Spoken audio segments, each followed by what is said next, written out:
can you speak on like the situation? I know he started a new tour, right?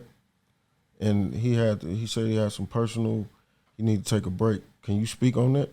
Yeah, it was just real life. Like, all right, like mental health is serious.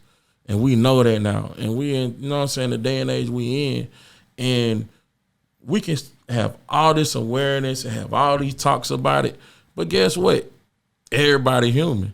And all it is like Russ was carrying everything on his shoulders. You know what I'm saying? And you carrying everything on your shoulders for 6 years, and you trying to be there for everybody, and you trying to be happy, and you doing things because you know it's the greater good. You never take a break. Eventually you're gonna crack. You know what I'm saying? And that's all it was. You know what I'm saying? And like, I just want to say this on here because we had a lot of people when he put that up, you know, put negative stuff out there and try to say that, oh, he was going to cancel anyway. Let me tell you something. We had done did sound check, everything. I was in the shower because when you do the marinas, you know, they had the shower rooms, all that stuff. I'm taking the shower like, oh, yeah, boy, first show, we about to crush it. You know what I'm saying? Just done put my stuff in the buses. I'm like, oh, yeah, we out here, we back. Then I got the shower. I saw these missed, like, texts and looking at these texts. I'm like, what the hell that happened? Going to the production office, and they're like, tour canceled. So that was all authentic. Like, he literally canceled about an hour and a half before he was supposed to hit the stage. So how is Russ doing right now? Like, I know that's your friend and your brother. You be talking to him like, he good. He good. I mean, we all felt that, you know what? He need a break. He need a break from everybody. Because he haven't took no breaks. Yeah, so it's like he need a break from everybody. He need a break from me, everybody. Like, just a break. So we didn't tell him, but we all tell him, like, bro, we ain't gonna talk to him for like 2 weeks. Right. Mm-hmm. You know what I'm saying? Just let him chill. Let him figure it out himself, how he gonna deal with this his way, because ultimately you got to deal with this. Right. And it ain't even about being no rapper, like, meaning like a celebrity or up there like that. Everybody have to deal with this. It's a person who working a 9-to-5 job that's making ends meet, that's doing everything, but don't have a way to let it out, that they frustrated. They might not say they might be sick of the job they working on, or, you know, different things. You know what I'm saying? Like, the marriage might not be working, but you got to put up this front to take care of the kids, you know, make sure the kids happy, trying to make sure this and that. So, man, people got to learn that, you know what? That ain't right. You can't hold that stuff in and take a break. Some kind of way, get it out, you know? So, just to, we're going to segue into something, but just to put some respect on Russ' name, J. Cole he gets a lot of credit for being the first rapper to go triple platinum without any features. Russ is the first rapper to go triple platinum with that, to mix, master, produce his own shit and have no features. Yeah, Russ the first to do it literally all himself, from beginning to end, everything. Just so we put some respect. And I hold my nuts on that because I still remember when I had to meet this lady that was, you know, supposed to be Russ representative for the label. You know, she's supposed to, you know, be his rep. And we didn't never talk about Russ. All we talked about was J. Cole. And I'm like, I rock with J. Cole. Like, I rock with everybody, but we here to talk about Russ. Right. We here to talk about my little bro. Like, what we gonna do for him? What's the plan?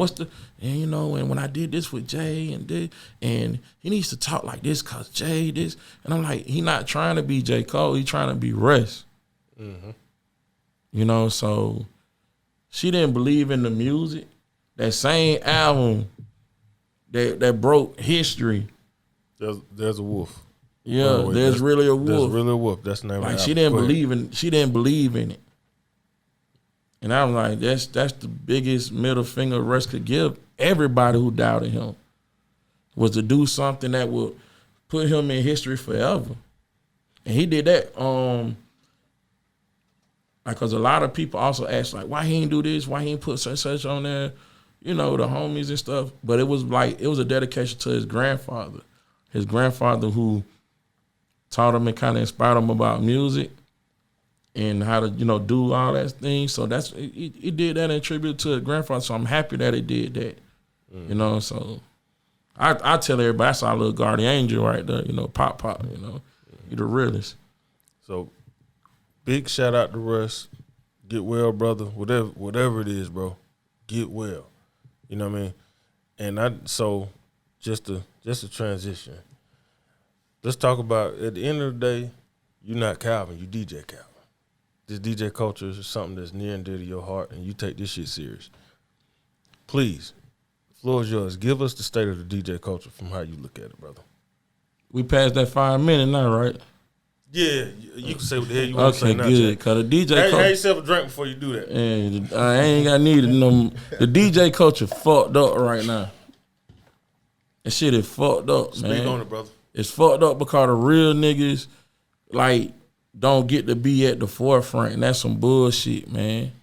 You know, and it's just that, like I'm keeping it 1,000. That shit that DJ Drama did when he shaded DJ Nabs, he don't understand that he really just showed why the game is fucked up. He fucked the culture up. Basically, you'll do whatever you gotta do to stay in the limelight. And that ain't what a DJ is, bruh. We the DJ, we put other niggas in the limelight. So you take somebody like DJ Nabs, who moves the culture in his own way, like he's doing things like Hold on. Nabs, come up. Hold on. I do not want to cut him off. Nabs, come up here, brother. Please. Go ahead. Yeah. So you take like DJ Nabs that's mixing like hip hop with opera. You know what I'm saying? And doing shows like that. You know, taking it to different markets, you know, doing different things. Like you don't know about it because you're not really tapped in like that. Cause you just you for the check. That's what you always been for. You been for the check, and you never really learned how to DJ, but you learned the way to maneuver in the game.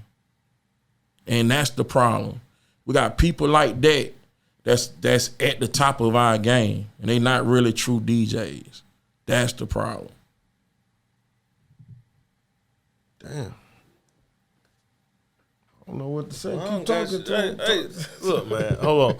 And I say this because when you posted that, I looked at it, and we was up here, and I was like, what rubbed me the wrong way, because growing up in the lab with DJ Nabs, he's it's certain guys, when you from the town, you hold him in a certain regard.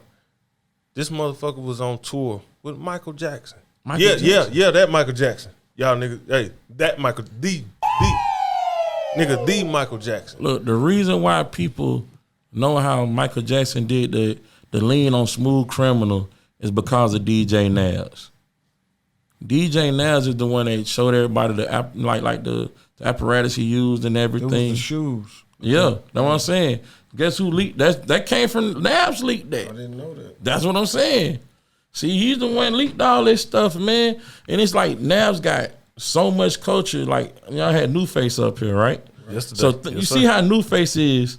Just imagine a New Face, but he collects the behind the scenes stuff. That's who DJ Nabs is. He has so much stuff that this man is in the Rock and Roll Hall of Fame. People don't know that. He in there. So basically, we need to protect DJ Nabs at all goddamn costs. Definitely. Like, that's why I said, like, see, that's the DJ culture. Like when it's a DJ being disrespected like that, that's when DJ's supposed to stand up. You know what I'm saying? Because eventually we all get older and you don't want to do what you was doing, say, like when you was like 25. You know what I'm saying? You want to go venture out doing other things. You accomplished now. You straight, your family straight, you good, you want to do you. This man shouldn't be attacked for moving the culture in his own way. Like, no, you can't do that. That's lame to me. Especially when, like you just said, back in the day in the lab with DJ Nabs, right? Like I just said about DJ Jelly was doing, DJ Jelly, MC Assault, Southern Style DJ mixtapes. King Edward J, Kids Rock, Smurf Lady DJ, all them, the J team. You know what I'm saying? You had these people had Atlanta on a chokehold, so these kids come down and feel like they can do the same, and they found out they couldn't. So at the AUC, they have a market. The market, where they go and you set up stuff. All the DJs would go out there and set up they mixtapes, and you sell them. And back then in Atlanta, like mixtape used to sell for $10 to $15. Goddamn right. Oh, he this nigga know. $10 to $15. So your music your mix gotta be fire. If you trying to, get somebody $15 and they're a college student, goddamn money. Shit. $15 for them a college student. Oh, this tape gotta be fire. You know what I'm saying? And guess what? All the people I named, all they stuff always sold out. But guess who shit didn't sell out? Who? The nigga who was talking. The nigga who talking shit, DJ Drummer. Cause y'all didn't know how to put no shit together like that. So your shit, you couldn't do nothing. You got blessed, man. You got blessed in a good opportunity because what was the label? Was it Arista? The label that originally had T.I. Ghetto Vision. Atlantic. No, before Atlantic. It wasn't LaFace. I think it was LaFace. I think it was Arista. Arista. Yeah. Whoever was over the face. Like they remember the first album came out and they tried to say it was a flop, but it wasn't a flop. Yeah. T.I. first album wasn't a flop. They just ain't same thing with Baby D. They just didn't know the record to pick.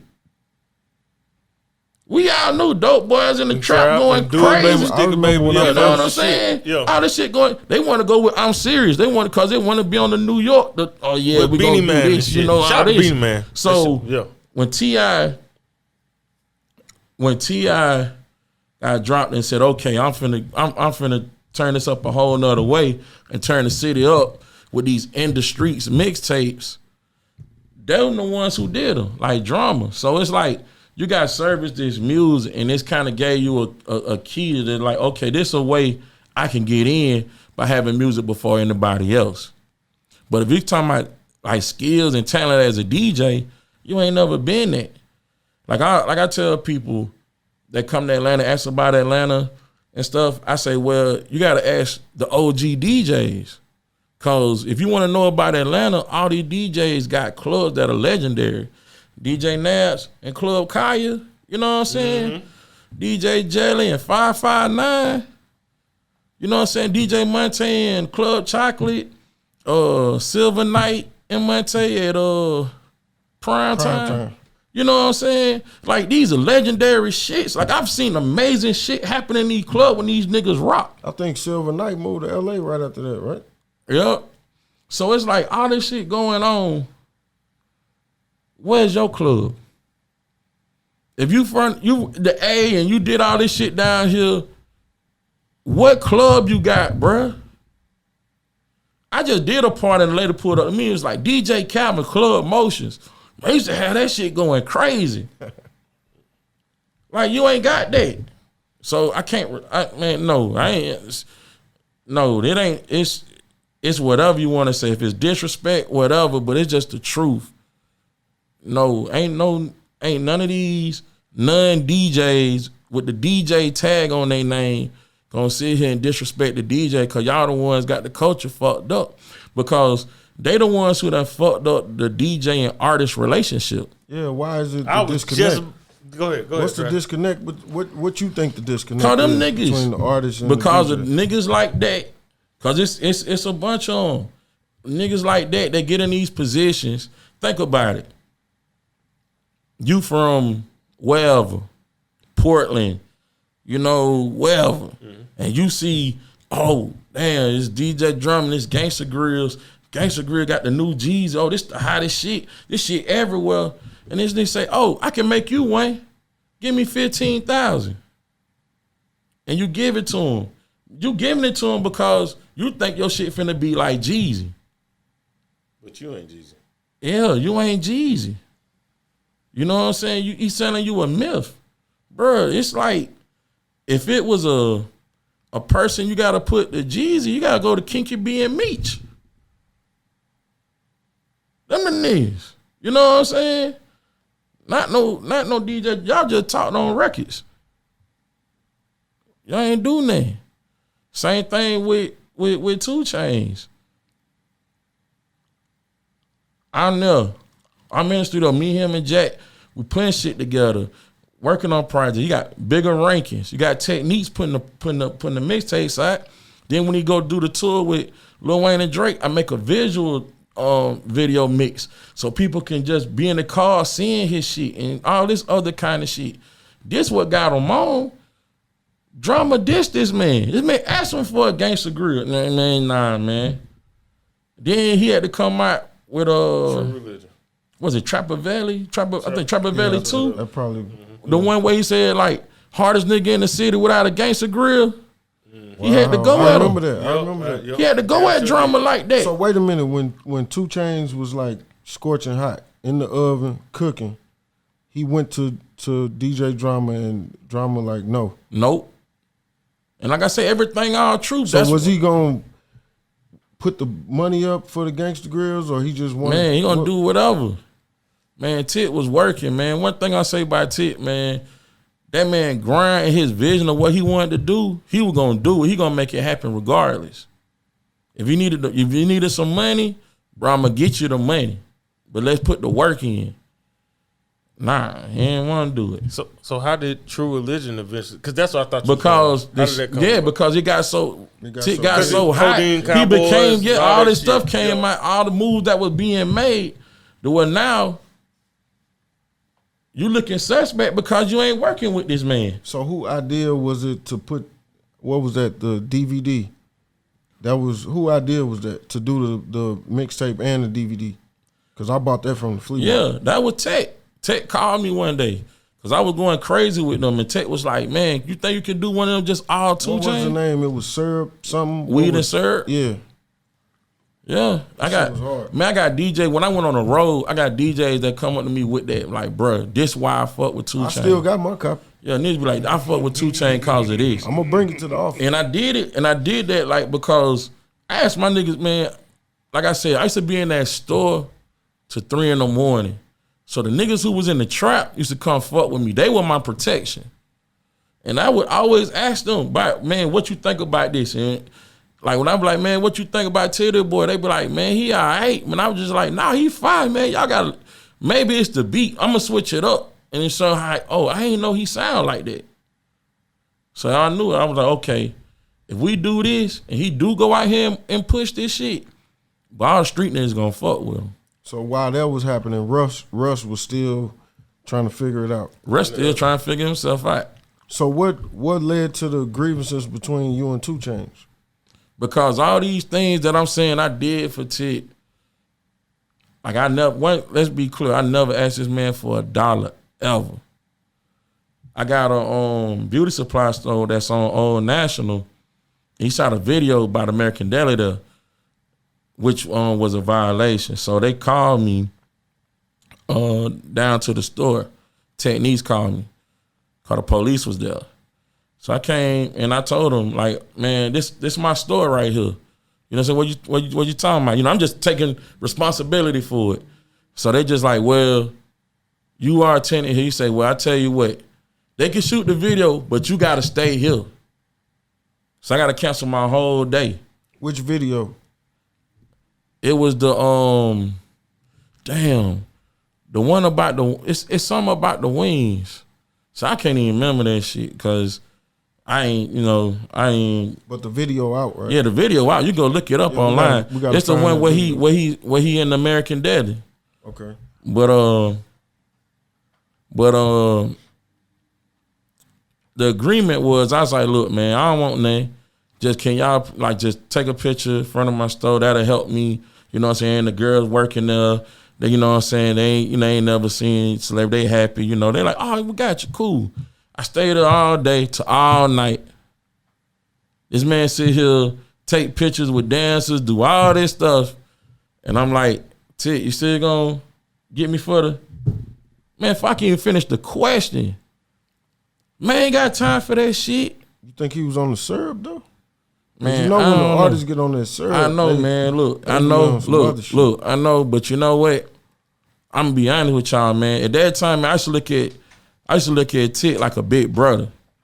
Like I'm telling y'all, like when I used to go over there and be in the studio, I used to be in the studio with him.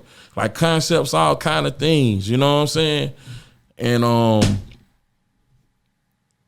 it was just the fact that this man had a gall to snap on me in front of all these people and everything I did for you, and you feel like you're not in the wrong.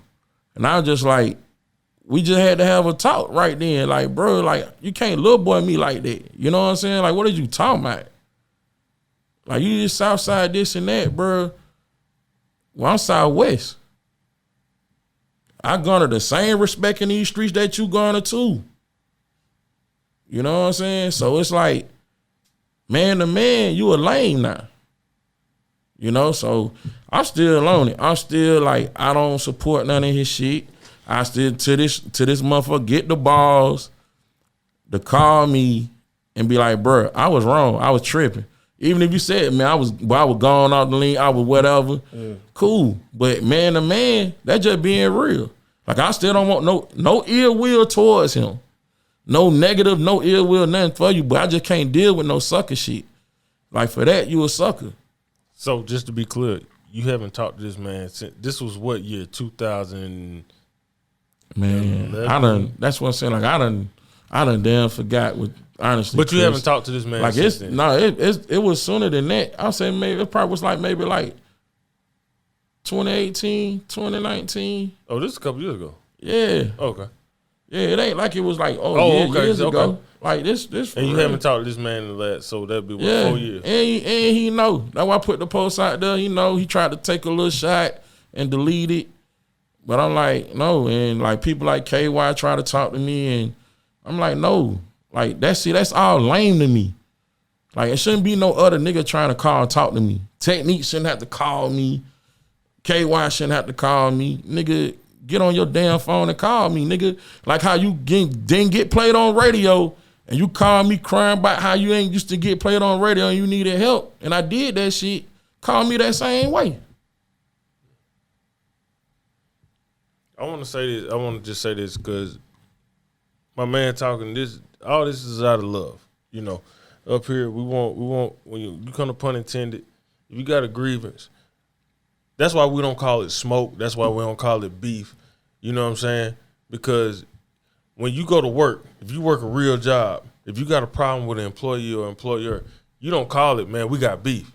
You go to the HR, you call it a goddamn grievance. You know what I'm saying? And what I'm saying is this is a culture shift for us. It's a grievance.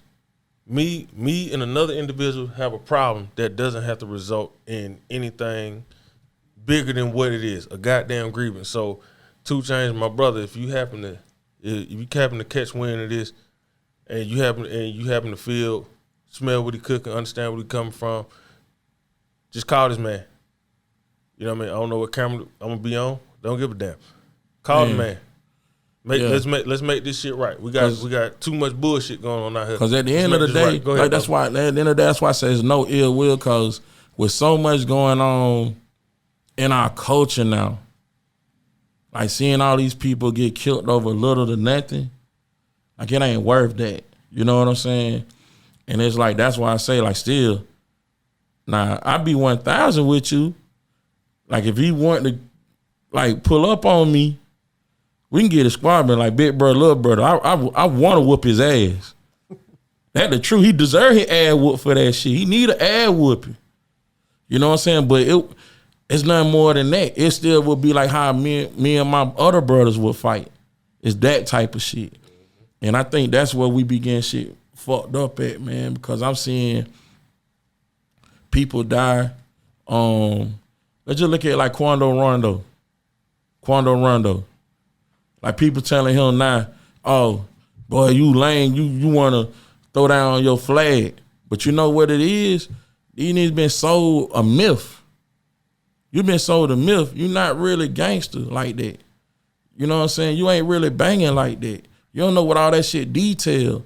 You know what I'm saying? So I can't fault this man for actually getting a glimpse of it, seeing the real reality of it and saying, you know what? this ain't me. Cause a lot of niggas that it ain't you. That's why y'all nigga be snitching and doing all that shit when you get caught doing what you did, cause nobody ever told you about the other side. So, no, I'm gonna tell you the real. Like, man, I got a lot of partners.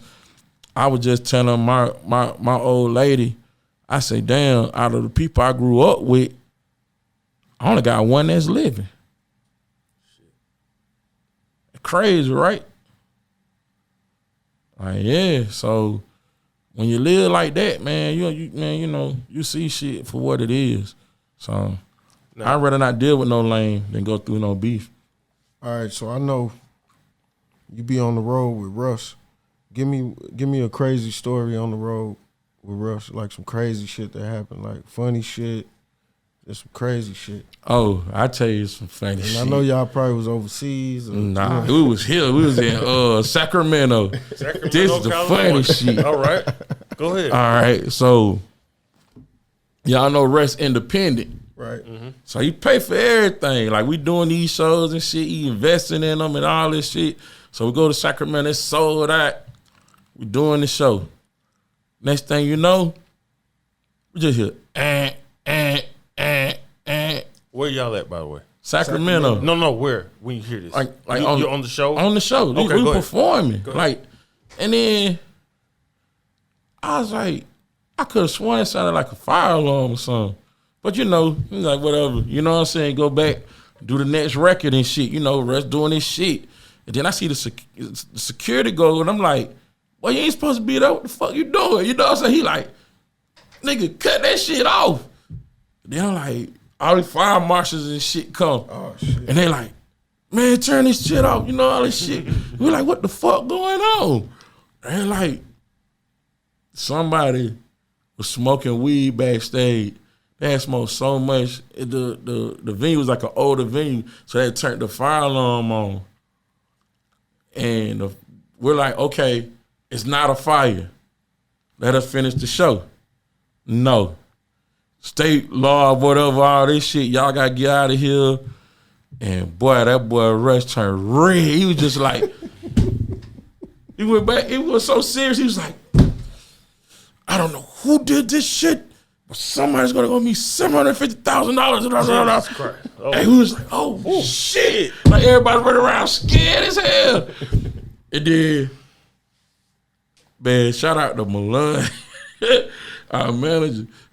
Malone stay cool under pressure. He's just like trying to figure it out. Like, two people like, y'all don't worry, we'll work it out. It's okay, we're gonna work it out. And they worked out the shit to where they got the fire marshal like, look, if we get everybody out of here and they come back in, can we do that? And they thought about it, and they were like, cool. They said, but they got to be out. Like, they gave us like a time, all that shit. So Russ got on the mic like, look, we can do this, but you got to get out this time, and then we got to clear the thing. And, man, no motherfucker was out that bitch. Because they did not want to, like, cancel that show. So he finished the show. Finished the show, rocked the show. Don't nobody owe him 750 racks. No, because I was just like, Cool. Right. in my head, I was like, Look, boy, man, that's a big it ain't gonna tab, be bro. me. That was in my head. I was like, it ain't gonna be me. I was on stage with you. I ain't smoking.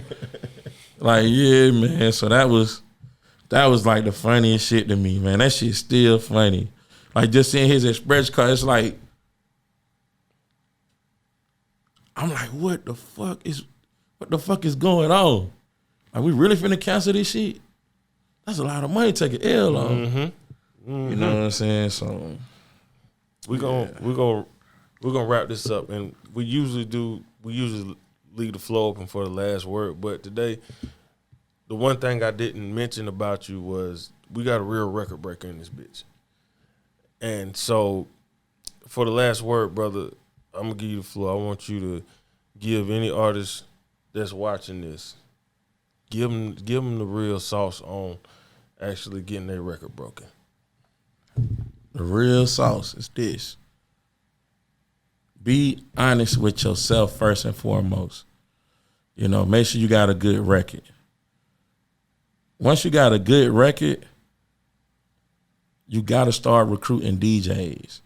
Start in your area. Get out of that oh man, nobody don't fuck with me in my city. That's why I gotta come here. This no, like you knew, getting it's new DJs. Recruit the new DJs first. Find your team that you can build with. Get them. Get your stuff to a certain level. Like, and I'm saying this like as if somebody is broke, ain't got no money. Okay, Go ahead. so you start doing that. Once you start doing that, whatever you do to make your money, start putting it to the side. And understand that if this record is good, it's getting traction with these young DJs, eventually these other DJs that are veterans will play it. But you gotta have a budget. You know, so don't go to like ATL Top 20 DM talking about I'm the hottest in my city and, you know, show him some numbers. And then when he show you, okay, I like it. I like the song and I see what you're doing and I can do this for you and it's gonna cost this. And you talking about, fuck with me, bro. No, ain't nobody gonna fuck with you, bro. Sorry. It's a business. It's a music business. You know what I'm saying? And that's the business of it. You know, so that's the key. That's the key right there. And once you're doing that, once you got those young DJs, your young DJ team, you go to the clubs with them. You go out and you market yourself every day. And I tell people this, if you're an artist and you really out here and you really working, you should gain 5 fans a day because you come in contact with plenty of people. So have your stuff ready. We in 2022. You got a little barcode, you know, to scan. You should be always talking and networking yourself. Your goal is 5 people a day. Now you do 5 people a day times 365. What they gonna give you? 1,825 people. You see what I'm saying? Mm-hmm. Now them people tell 7 people. And that's how your stuff gonna go. Damn. I need to do that. I need some more fans. Shut up, nigga. No, the fuck you don't. Nah, you made that shit simple though. And guess what? Just because it's simple, that don't mean it's easy. Oh, now I made it sound simple. Right. But I would do it though if I was an artist. Yeah. Now see, that's the difference. Now you look at who you are. You see what I'm saying? Then that's what the whole thing about it. In this new era of an artist, you don't have nobody to hold your hand. You gotta have a desire in you. And a lot of people just don't have that. They don't have that passion for it like that. You know, and I'm gonna say shout out to Papa Goro out of Cincinnati. This bright young man has that hunger. I'm helping this man. He already turned down one deal. He gonna be a superstar. And this is what he doing right now. Any other artists you want to shout out before we get up out of here, brother? Man, we be shouting out artists all you day, damn man. Right. Y'all know I me. shout out one out there. Look, I love RGB. Yeah, look, RGB. Keep moving, brother. RGB. When y'all gonna put this out? Who knows? Today, nigga. Nah. All I know, RGB got a new record coming out called No Caption Needed. This his record. And I'm gonna say, man, nah. If you in this city, man, and we put this record out and you don't rock with RGB, we really going back to the old count day called, boy, this man right here rock with everybody, support everybody. Mm-hmm. He will do whatever for you, man. He's a genuine, good-hearted person, man. And we got to get behind people like this because you're going to do things the right way. RGB, No Caption Needed. It's coming out the end of the month. Shout out RGB. Shout out to PJ Producer. Shout out to goddamn my nigga Baltimore Dolo Money, man. Dolo. We finna wrap this thing up, man. We appreciate y'all for tuning in. Where can the people find you at, Calvin? DJ Calvin ATL. That's Twitter, Instagram, TikTok. What else? Snapchat. All that shit. OnlyFans. Jesus Christ. You know what I'm saying? That's right, man. And we got ATL Top 20. Where can they find you at, brother? Man, shut up. I don't want to hear that shit. Find me at JJ's. Or JR Crickets. And shout out to the 24-hour Jamaican spot in Miami off of 183rd, man. I gotta make sure. You probably should have went there, motherfucker. I probably should have. But anyway, man, we'll be talking this shit all day. For goddamn DJ Calvin, No Beard Chris, Bishop, ATL Top 20, our executive producer, Wo Saucer. It's flying saucer. We out this bitch. We appreciate y'all for tuning in. Catch you next time. Salute DJ 6 folk.